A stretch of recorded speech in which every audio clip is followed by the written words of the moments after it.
Hello, everybody.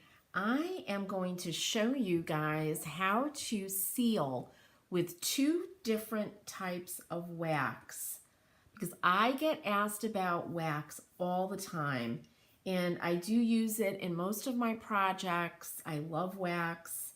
I love the kind of finish it gives and I love how it adds a luminosity to, I'm just getting my link as usual for my text people. I love the luminosity that it adds to paint. All right, let's get that out there. Okay, so what I have, and man, I'm so bad with names. I've been this way. It's not old age, I promise, though it's gonna get worse, I'm sure. But since I remember when I started teaching when I was 19 years old, I would have my students write their names on their drawing pads because it got so ridiculous. I could not remember their names. And it's mostly because I get really nervous. But there is a woman who sells IOD and she calls these little, these little pieces, these little art pieces, tiles. And I love that. I love that. Because you could keep making them and do a whole kind of theme and cover a wall or whatever, And so I love that. She's calling them tiles. If you guys know who she is, let me know. I'm going to blow this up just a little bit. Let's see if I could do that. I'm getting fancy here. Okay. All right. So I've got my natural bristle brushes that I love. Buy a good brush once and it will last you like the rest of your life. And I'm using mud paint and it's called wax polish. So this is, they call it a premium finishing wax. And they just say to apply a thin coat of wax and they suggest with a cloth. I don't use a cloth very often because I find the wax ends up going into the cloth more than on my project. And I know that this is made in England. It doesn't say where, but I thought that was really interesting. So we're using that in clear. And I'm also going to be using the Miss Mustard Seeds Milk Wax in clear. Now this has this really nice lemony smell, and this one has that smell that I remember as a child. My mother always waxed our oak floors, and I remember the machine that she had, and I love this smell. So I've got my waxes, and then all I do, and I always do this, is I take a piece of cardboard as a palette, I scoop out a little bit of wax, turn over my little tongue depressor here, and I put the two waxes down. This is how I always work because I don't want any stuff getting into my wax. Hey, Amanda, how are you? Ooh, Amanda is packaging up homemade chicken stock. Wow. That is delicious and it's a labor of love, Amanda. I used to do that and now I'm like, I'm just gonna go to the store and I buy organic chicken stock. But Amanda, that's fabulous. Maybe you'll share your recipe with us. All right, I'm gonna start. Now I haven't tested these waxes on these little projects, these little tiles. Oh, thanks, Amanda. They do look pretty together. They're really cheerful. But I'm gonna start with the Miss Mustard Seeds wax. They're calling it milk wax. So I load up my brush here. I kind of emulsify it on my brush. And we'll just start with this little one here. And I'm just gonna brush it on. And I'm going right over my molds. Now I did use the not Miss Mustard Seed, the Amy Howard at Home one-step paint that has a built-in top coat. but we're just adding a little bit of protection, especially to these. See, this is what happens when you don't have a clean brush. I just got a little bit of dust in there. So I'm just gonna pick it out.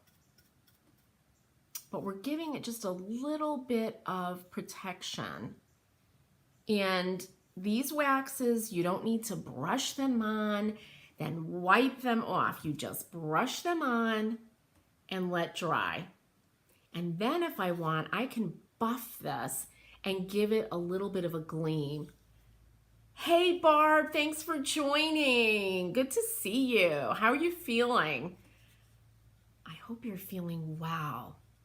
I had my Botox treatment, and I can't stop talking about it. I'm the worst. Yesterday for my grinding, so not for anything cosmetic, just to calm my mouth down. But look at how this looks. I love it. I'm bummed that my brush had something in it, and it's probably because I put my brushes next to paint brushes. But there it is, right? Beautiful. Now let's try the same wax, and I'm gonna grab a towel here and see what I have in this brush. And you guys, I use scrubby soap. I really do. I use it and I sell it, but I use it to clean my brushes. And you know, this one's gonna get cleaned after this little tutorial. All right, now I'm gonna try the mud paint, and this is just their clear, it's called wax polish, same thing.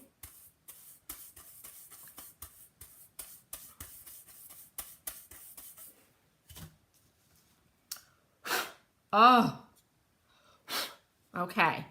When you wax, and I do this also, if I'm doing a piece, and when I used to do custom pieces, I would vacuum the whole area that I was working in, especially with dark colors, because we don't want stuff getting kind of trapped in that wax.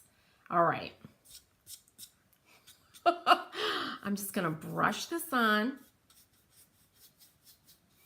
And I do like a thin veil, I call it. It's completely covered, right? And we just have to get the edges.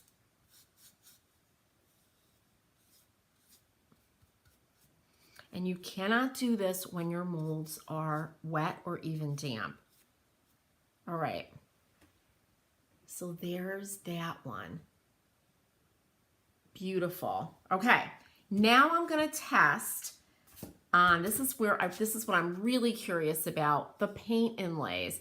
So these have been drying for quite a few days, probably a week, collecting cat and dog hair. And I want to see how this paint inlay does.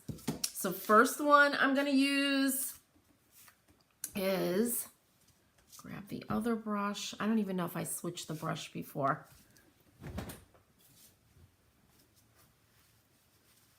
Okay, make sure I don't have anything in there. I'm going to use the Miss Mustard Seeds first. And this is the milk wax.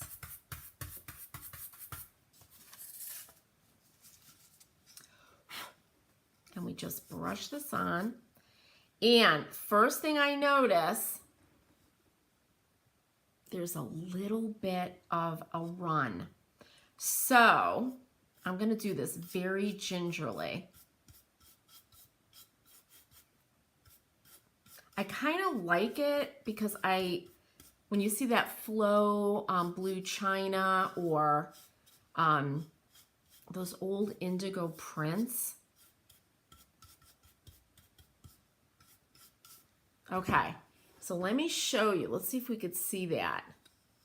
Right there, very, very, very subtly, there was a little bit of a transfer of that blue pigment. Where I did it very, very gingerly and lightly, there wasn't any. So that is something to keep in mind. It didn't go on to the molds, right? But that's something to keep in mind, and that is why I always test everything. Now let's see if it happens with the mud paint, and I suspect it will, the mud paint wax, because it's a wax.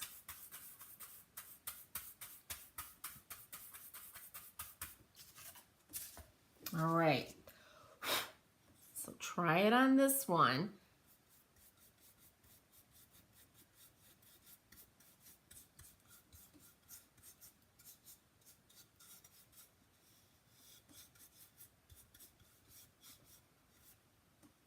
And actually, I don't really see anything.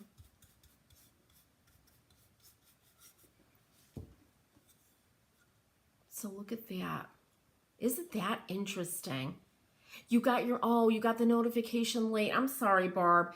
Barb, it's probably me trying to get the link to put onto my message to you guys. So I'm going to start to shut up more before I get the link, and then I'll send it out, and then I'll start talking.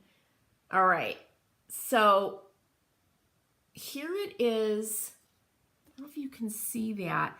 The blue gets a little bit richer, and I don't know if that's going to last as it dries, just a little bit more intense.